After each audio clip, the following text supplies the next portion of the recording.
So it seems that Games Workshop was trying to counter some Horde players in their latest mission updates, but with a bit of imagination and orky logic, it seems they managed to turn the tables.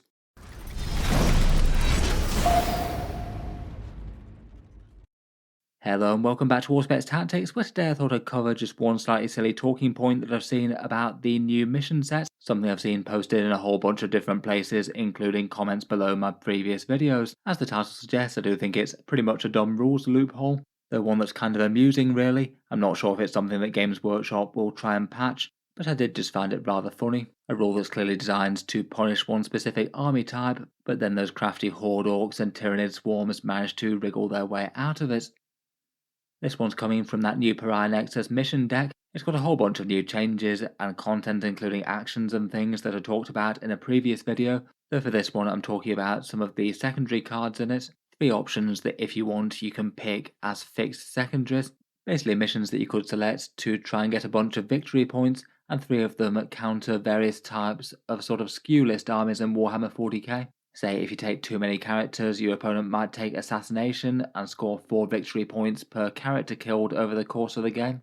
And they still bring it down for destroying vehicles. You get victory points depending on the size and threat of each vehicle unit that you destroy, though it looks like if anything, armor spam players got away kind of lightly with this one. Lots of common battle tanks and things look like they'll only be worth 2 victory points to the opponent, so that one could be a kind of bad pick in all but the most extreme of matchups. The one that I wanted to focus on today, though, was the one that's meant to counter hordes. This one is appropriately named Cull the Horde, and this one's meant to give you a good secondary objective if your opponent has gone massively all in on infantry spam type armies, putting down more models than you can credibly kill in a game. The way that this one works is that it looks quite powerful against Horde armies, and it's kind of fun that in 10th edition there are actually some viable ones out there. Certainly for a fair while in 9th edition, most armies that involve putting loads of models on the board and trying to win via weight of numbers just weren't really very viable. Though in 10th edition there are a few that are, Orcs Green Tide and Unending Swarm Tyrannids maybe being the most notable ones. They certainly can deal some good damage with certain combos, but they're more just about moving up the board and trying to gum up all the objectives, try and destroy enemy light infantry, and even if they lose loads and loads of models, they might still win via weight of numbers. You really need to take the fight to them early. Besides that, maybe the Kroot Hunting Pack if it goes super heavy on the maxed out Carnivore units, though that is a little bit expensive. Or perhaps Maximal Neophyte Genestealer Cult, that's certainly one of their dangerous damage dealing datasheets. Certainly for the Green Tide and the Unending Swarm though, it's quite common for them to have 6 or more Horde units of 20 strong models, and it seems that Games Workshop wrote this with them in mind. The way that the secondary objective is scored is that each time an infantry unit is destroyed, you get 5 victory points if the unit had a starting strength of 20 or more, or the total wounds characteristic of the squad added up to 25 or more. That could be relevant for really big, chunky, multi-model things with loads of wounds. You'd need a whole load of 3 wound infantry to add up to that. The card also specifies that attached characters don't count towards that, it is just the base infantry units. Against matchups where you're facing against say 120 infantry, it does seem like a bit of an auto pick to me unless you've got an army that's absolutely terrible at dealing with hordes. With the amount of objective control and board control these armies have, if you haven't killed something like 3 units of 20 of them by the end of the battle, there's a good chance you've lost on primary anyway. They're generally likely to be surging forward to gum up all the objectives and trying to have too many bodies for you to deal with them, even if you can bring maximal force to bear. The orcs can certainly be very tanky with the 5+ invulnerable save and the feel no pain, but there's still lots of stuff that can absolutely chew through that sort of thing, like big multiple blast weapons, or just anything with an extraordinarily high volume of attacks. Green Tide is certainly a really strong army, but it's not sweeping to the top of all the events. Even in Orcs, far more people are playing Bully Boys. In theory though, this should be a really good secondary to take against those armies. They've got lots of viable models on the table, and even if you didn't max it out, there's a good chance that you score pretty high.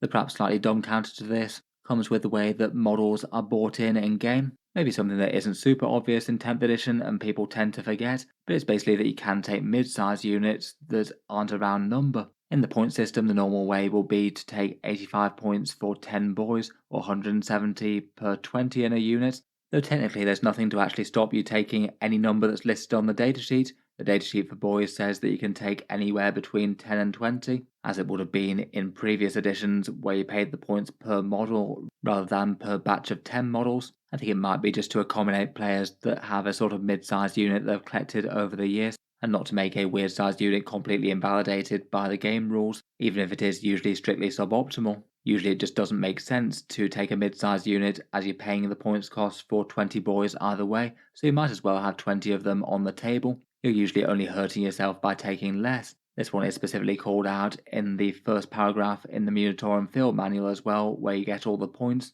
Right at the top of the page it basically says that if you take an in-between number, you'll pay the points cost for the higher number that's listed on the points page. Every so often it can be worthwhile though. Sometimes it can be useful for transport restrictions if there say isn't enough space for a squad and a character in the unit. One example being 10 Space Marines inside a drop pod. You can choose to drop one of those Space Marines, so you could do something interesting like say 9 Hellblasters with Azrael in a drop pod. You have chosen to drop a model, but perhaps seeing the utility as overall worth it.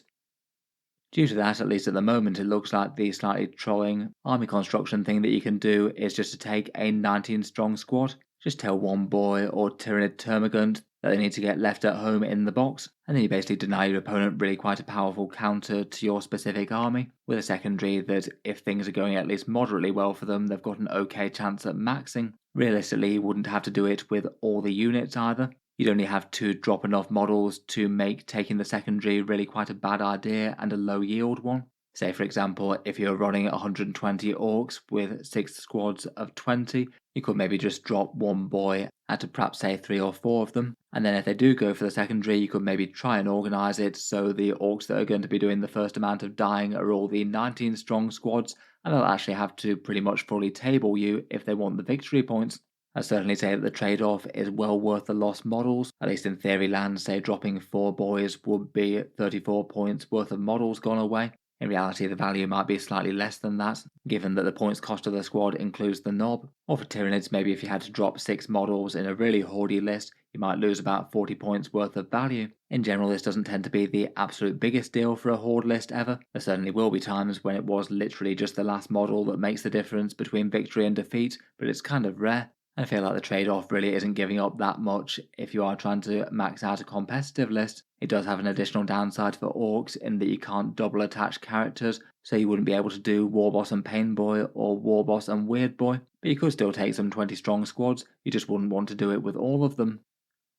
In any case, I did find it just kind of funny that this was a slightly daft but really easy to do potential solution to having a counter to horde armies out there in the fixed secondaries. Obviously I would class it as a rules loophole and it really doesn't look intentional. I feel like whoever was writing that secondary objective just didn't really think about the ability to take weird mid-sized units like that, as if you're only losing 1/20th of the power of a unit, you're not really reducing its power by all that much. It does look like it checks out rules as written at the moment, though to be fair at this point, as we've got a big digital update coming, there's at least some chance that Games Workshop do know that this is a thing and might have something to stop you doing that in the balanced data slate or something. Though if I'd been writing that and you wanted to have the rule differently, you might have wanted to have it on the cards or the mission pack. It could just be an oversight and they'll need to errata it later if they want to fix it. In the meantime, looks like it could be something that you could run at cutthroat tournaments if you really wanted to. Obviously any individual tournament organiser could ban that. It's probably not something that I'd try and do in casual games though really, just feels a bit try-hard, as it just looks very against rules as intended to me. In any case though, I did just find it kind of funny. Horde armies are supposed to be countered by this, but they can counter the things themselves by just taking one less guy, though I really wouldn't hold out much hope of it lasting long. I guess maybe Games Workshop could just change it to something along the lines of if you paid for a 20 model squad via the points, then it'll count for the secondary, regardless of whether or not you've actually fielded every model. In any case, look forward to hearing your thoughts on that little interaction. Let me know if you found anything else fun or interesting in the mission pack set yet. Is this going to be a get out of jail free card for horde armies, or is it going to go away straight away?